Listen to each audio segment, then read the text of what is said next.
All right, guys, welcome. We are back again to share a journey with wonderful Shannon. She's going to share her journey with you. And as a reminder, we do these really to empower people. There's so many people that are lost, so many people that are confused. They're jumping from practitioner to practitioner, supplement to supplement, lab to lab, account to account.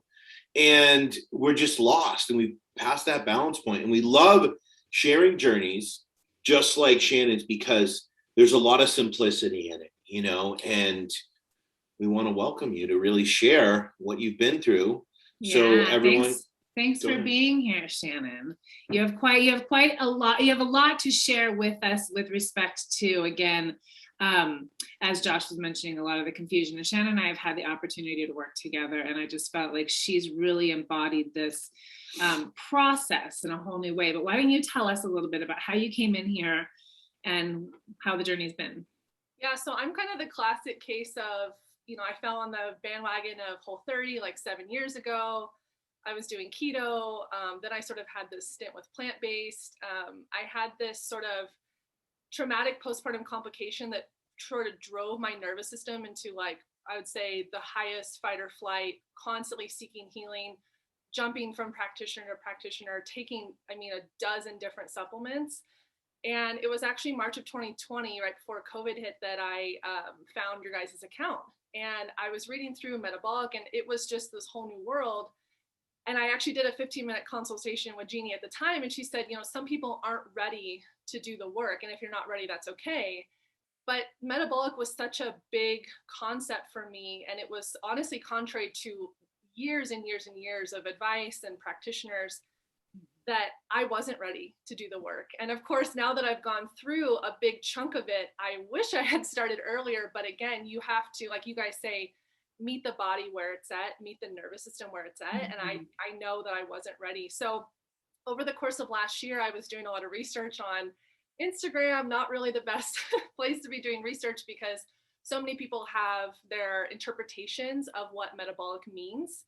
And, I had read a book and I took an online course. I was part of a Facebook group for that course. I was kind of doing it all and going all in, but the problem I had was my body wasn't ready for that either. And so I was trying to put together a protocol for myself based on information off the internet, which 0 out of 10 do not recommend. So I was doing a lot. Well, I think since then you've actually given up your accounts. You're not on Instagram any longer. Yeah, that's why we're doing this way. Yeah. That's the craziest thing. So I'm almost 6 feet tall. I've always been very lean my whole life, but I wouldn't say lean meaning healthy. I mean, under a state of stress for most of my life, all the way back to childhood. So that's one of the things I've loved about RTN is taking into account the whole person, like you say. And we're going all the way back to very, very young in my life.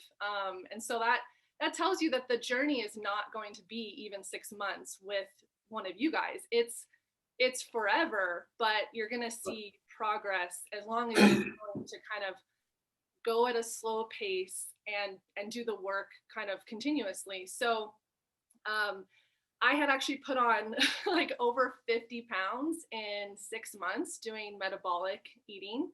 And what I was doing was I was throwing, as you guys say, like gasoline, like lighter fluid on the fire. I was drinking orange juice and milk upon waking and then trying to sustain for 2 to 3 hours because I had read it in a book. It's a little embarrassing, but at the same time, I can't really fault myself because when I look back on where my nervous system was, I was grasping at straws for that quick fix. Right. I was desperate for healing. Absolutely. And so I just sort of went with, okay, this is all contrary. Let's go with this. And of course, someone who is in a sympathetic state goes really fast. So right. I ended up reaching out to Jeannie again in February of 2021 and just saying, hey, I've tried this. It's not working. I thought it was for a little while. I had weaned off some prescription medication that I had been on for depression for 6 years, which was a huge win. But I almost feel like getting off that was the start of the rest of the journey forever. So yeah, just sort of getting my system to a place where I'm not putting anything else in it. I had the consultation with Jeannie and I remember sort of like running up the stairs to take the call and I was talking really fast and she's like, are you trying to tell me something about your nervous system?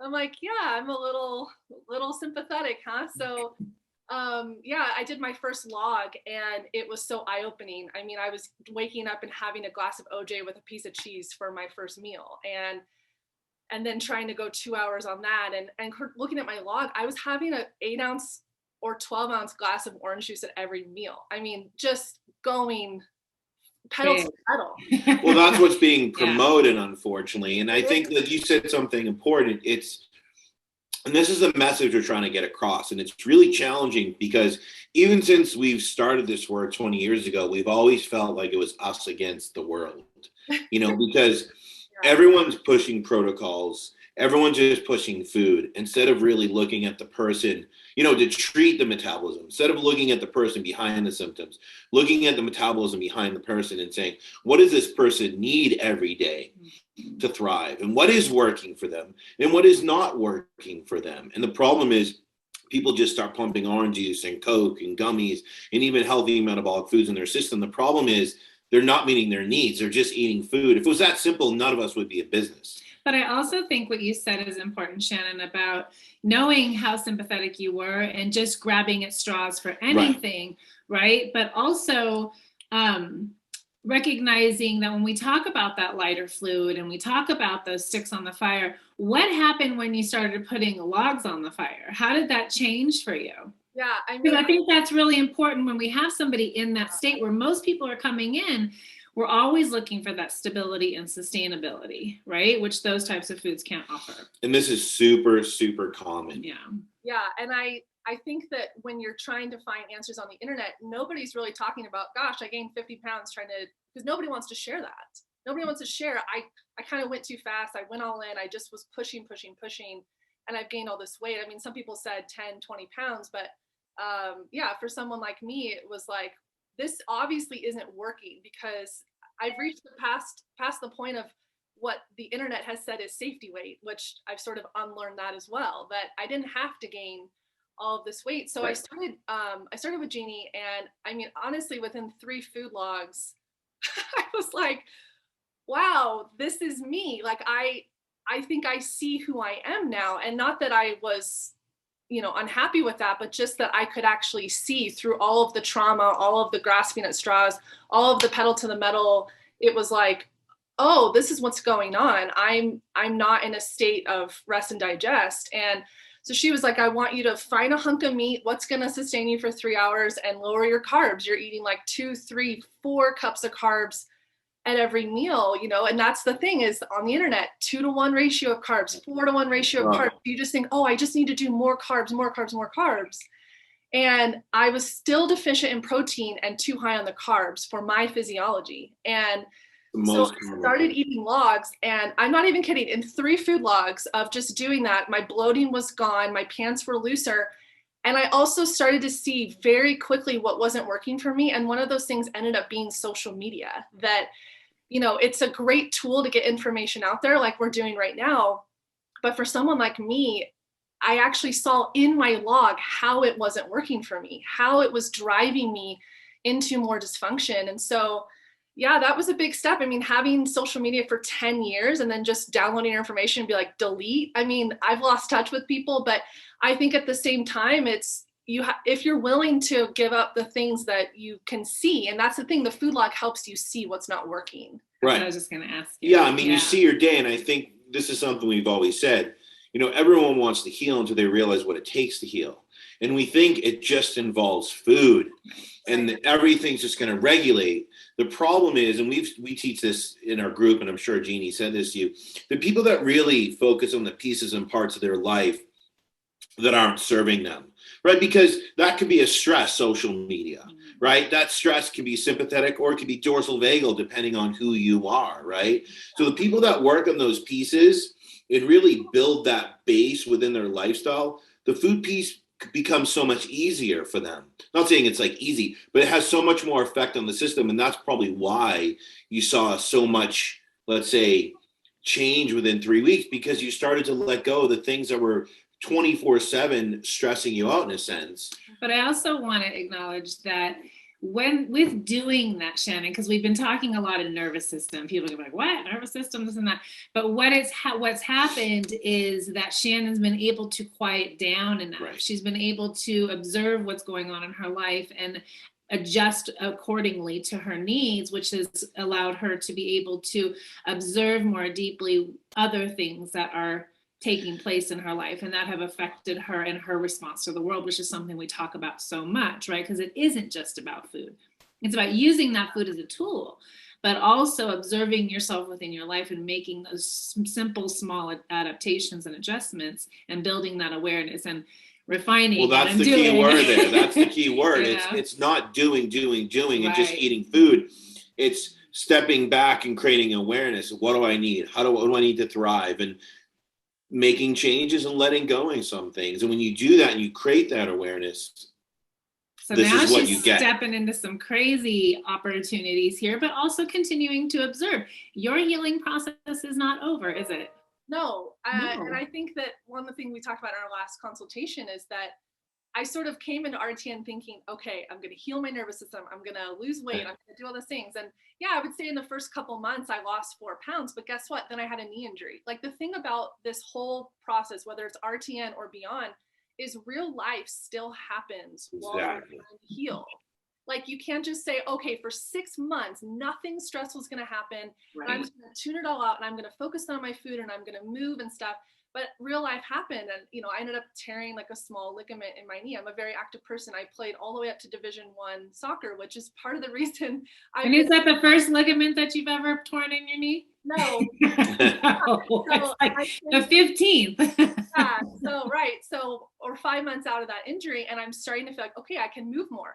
But now that my activity is increasing, I'm like, oh, I'm more hungry. So it's not this stagnant journey where you're like, okay, I found what works for me and I'm just going to do that forever, because that also doesn't allow the flexibility in the nervous system to say, okay, we're going to adapt, because then you're not really resilient if you can't make changes to meet your body where it's at. So that's the word. It's adaptation, because if you just eat the same way all the time, orange juice and cheese and fish, what you're saying is my life is linear, and it's not linear, because we have micro stresses, we have physical stresses, most of us have tons of emotional stresses, and we have to meet our need. We have to adapt. So the more aware you become and the more capacity you build, you can adapt. Oh, I'm less active, I need to change how I eat. I'm more active now and I'm healing, I can change how I eat. And that's a beautiful thing. So you really sunk into the process and got a lot out of it. You can tell. I think even just as we're talking, I'm noticing, and that's the thing, is it's always that noticing and the awareness, is if we had done this call 6 months ago, I would have been breathing through my mouth the entire time. And that's one of the things that continued to keep me in sympathetic was, you know, I'm just constantly exhale, like just burning heat through my mouth. And you know, I still have some structural stuff. Like I talked with Jeannie, like I've had orthodontia work, I have a narrow palate. I mean, there's other work that needs to be done, but I can't do that work unless I have the foundation of nutrition, rest, stress reduction. Just like I said, removing the things that are the low-hanging fruit that, you know, this doesn't work for me. But then you also need to build resiliency to the everyday stress. I'm a mother of a 3.5-year-old boy, like so lucky, the best kid I've ever met. And of course, I'm his mother, so I'm biased, but something I said to Jeannie on my last consultation, and it's just that RTN gave me the ability to experience true joy as a mother. And that alone, if nothing else had even happened, like these corners of my hair that I didn't know were like missing had not grown back in. That alone, right? To be able to sit with my son and just observe his eyelashes and go, thank you, God, for those eyelashes. Like, what a gift. You can't do that in sympathetic. So.